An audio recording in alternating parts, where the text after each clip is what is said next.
So hello. Today I'd like to make a video mostly to thank Al from Landsturm channel for making a video for me to explain how and why he was motivated to collect the things he collects, which he's got a lot of things in his collection, but at the moment he's focusing on his World War II Militaria, which is awesome. It's got a fantastic collection of very exclusive items, wonderful. And he was saying why he was motivated into doing it. I'll leave a link to his channel below and you can watch his video and see for yourself. I think it's called something like a video for Jim Timber, which is very kind. I really appreciate that, Al. Thanks so much, my friend. And so in response, I'd like to say, well, this is why I started collecting. We used to swap things at school mainly. And the first thing I ever swapped was this little, well, they're called Whimsies from Wade. It's a little sort of porcelain dog, and it was actually a Christmas cracker gift, and my grandma won it in her cracker, and I won this sort of horrible kind of pirate's earring thing, which I just thought, whoa. And I picked this up off the dining table and said to my gran, this is lovely, Gran, this is brilliant. And bless her, being the lady she was, she said, actually I prefer the pirate's earring, would you prefer the dog? And of course I said yes, but I know now as an adult she was doing it for me. Bless her, she was trying to give me the dog because she knew I liked it. So that's the first thing I ever swapped, and I love it. I've had it for, oh God, I'm nearly 60 now, well, 58. I've had this for donkey's years, more than 50, put it that way, much more. And so that was the first thing I ever swapped with my gran.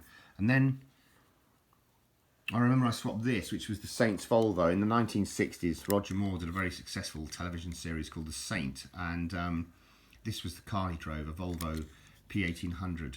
And this is my original toy that I had. You can see I was quite tough with toys in those days. I remember crashing them. I used to kind of crash into things. In fact, I took it up as a hobby as an adult as well, and did a lot of crashing there, much to my own detriment in it.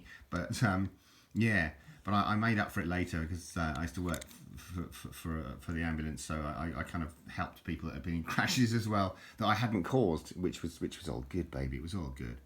But there was that Volvo. That's not the original box, by the way. That's a reproduction box that I bought to just sort of highlight the car, and it highlighted. It's nice, sweet. The plinth. So then I had other things that I swapped at school, like this little chap. He's very much from the 1970s. Obviously, those are sort of desktop entertainment, I suppose, for managers or something. I don't know, but my friend had it at school and I swapped it for something or other. And then I swapped this Mr. Bump, I remember, which was it's a wind-up toy. Unfortunately, the spring's long since gone and he no longer walks, but you used to wind him up and he used to walk along the floor sort of thing. It was quite amusing. And I remember swapping this, Al, years ago. These sort of, you can nod the head, you can wag the tail sort of thing, type things, you know. A Wiggly Woggly Waggless. I've got one. I've got a live one over there, although it's looking a bit sleepy at the minute. But we had these for fun. But these were the things we did when I was waggling. It's toss it, look. It's waggling its wogglers. See if it does it again. Waggle your tail, Jimmy. You did it then, though. You might not. You might have missed that. But this one was a headbanger. But these were the toys that we had in the 70s, you know. These were the things that we had. Pocketeers, you remember those, Al, Pocketeers, those mechanical things.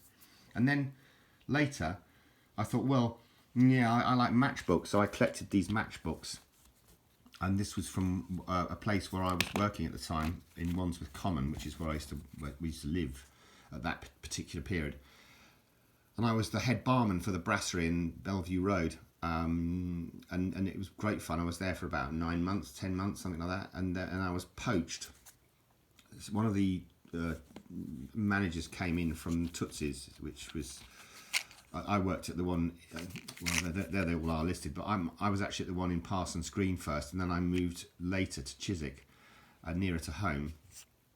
And I was poached, given more money to work as their head barman, because the bloke liked my raconteuring, whatever I was doing there, cocktail type Tom Cruise bullshit that I was trying to mimic, you know, from that film that Tom Cruise did so well when he was with that Australian actor whose name always slips my mind.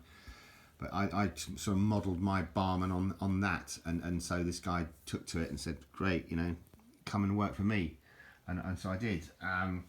So that's how I started collecting matchbooks. Not that I've got that many of them. And a top tip, in actual fact, is to take the matches out, which I've not done in this case. Yeah, I remember a horror story once of some bloke collected matchbooks and the whole lot went up, you know, burned his house down, sort of thing. But yeah, so there you go. And the moral of the video is thanks, Al, so very much for the shout out and the great kindness that of making the video for me. I really appreciate it, mate. And this is my answer to it. This is why I started collecting, swapping mainly at school. Sort of got me interested in things, and also the hope and lust to try and recreate those happy days, because sort of I think everyone agrees as you get older, life is a piece of shit, isn't it, when you look at it? like Eric Idle once penned, you know, life is a piece of shit when you look at it. and no, it's not always that bad. But you know, let's rejoice. But that's the reason why I started collecting, swapping, mate. Basically swapping at school. So all the very best wishes to everyone else. And thanks for watching. And there's Jimmy snoozing away in the corner.